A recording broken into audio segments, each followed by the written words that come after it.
Joining us now from Israel, the Israeli government spokesman Mark Regev, who is in Jerusalem. Mark Regev, does Israel accept that it's been using phosphorus bombs, flashettes and fragmentation bombs? As your own reporter said, Israel only uses weapons that are acceptable in NATO forces, that are acceptable weapons used by other Western nations, democratic nations. We use no weapons whatsoever that are illegal under international convention or under international law. These weapons are not illegal under international law, but it is illegal to use them in civilian areas. And that's your allegation. Do you accept that you have been using them in civilian areas? Well, we're currently conducting our own internal investigation because of these sort of allegations. But I think it has to be said, the sort of report that we've just seen is methodologically very flawed. Ultimately, the fact that there was a combat zone, that there was fire, that the people were living, unfortunately, in a military zone where Hamas had turned civilian neighborhoods into places where they store weapons and explosives, where there were difficult firefights. It was almost by your report that Israel went in randomly and killed civilians. That's clearly not the case.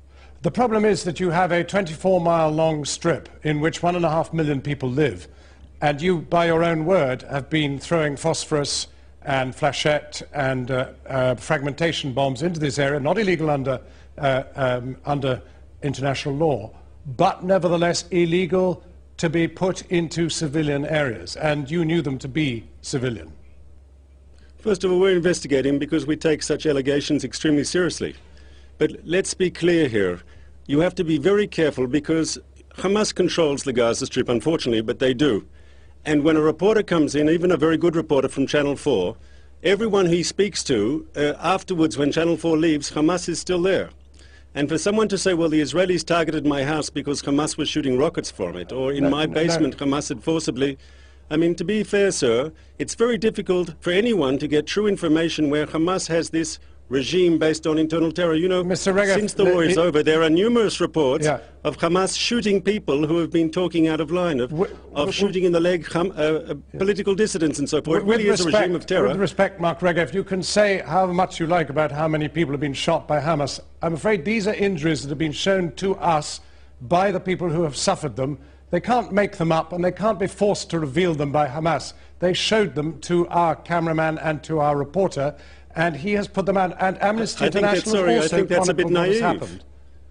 I'm sorry, but I think that's a bit naive. When you walk into a totalitarian government where people have injuries, how do you know that some of these injuries weren't caused, for example, by Hamas munitions? But can someone say that to a camera from Channel 4? Mr. Regev, you are now saying that the people it is in Gaza, not the Israelis who dropped the phosphorus and the fragmentation bombs. It is Hamas. Is that right? Is that your allegation? If you let me make my point, I'll make it very sanely. First of all, I said we're investigating our use of munitions, but you do know that Hamas also uses phosphorus weapons, and they shot them at Israel. That's a documented fact. And I think you should be very careful when you ever, in any journalistic situation, when you interview people who live in an authoritarian regime, you know there are limitations on what they can say. Mr. Regev, with the greatest respect... Can someone, I'd ask you, sir, can someone living in Gaza say something critical of Channel 4 and not pay to say something critical, sorry, to Channel 4 about Hamas, Mr. Regev, and be there tomorrow to answer another question? Was Hamas democratically elected just a couple of years ago? Correct, and then they took over a military coup and they ruled Gaza by terror. Ask Amnesty International. Mr. Regev, I need to clarify this tonight because clearly the evidence you're giving us must be given to the war crimes investigations that are being carried out in Gaza. You are saying that our evidence of flashettes, of phosphorus bombs, of fragmentation bombs, of shells that hit balconies and then spewed shrapnel around the walls, these things were done not by Israel, but by Hamas, correct? I did not say that whatsoever, sir. You're putting words in my mouth. All I said was any objective journalistic or otherwise investigation is extremely difficult to do in a situation where people are not free to give evidence of what they saw. Mr. Regev, I can assure you that Mr. Miller has been in very many conflicts, Congo and many others, and is extremely experienced and has moved perfectly freely around that territory. There is no question of his having been strong-armed by Hamas, or indeed the people that he has spoken to having been strong-armed by Hamas. As you well know, Hamas is virtually in hiding when it comes to these situations. Not anymore. They came out since the fighting started, and they've been taking their revenge very strongly against their political opponents, as we've been documented. But can Mr. Miller walk down the street in Syria and ask people, do they like President Assad?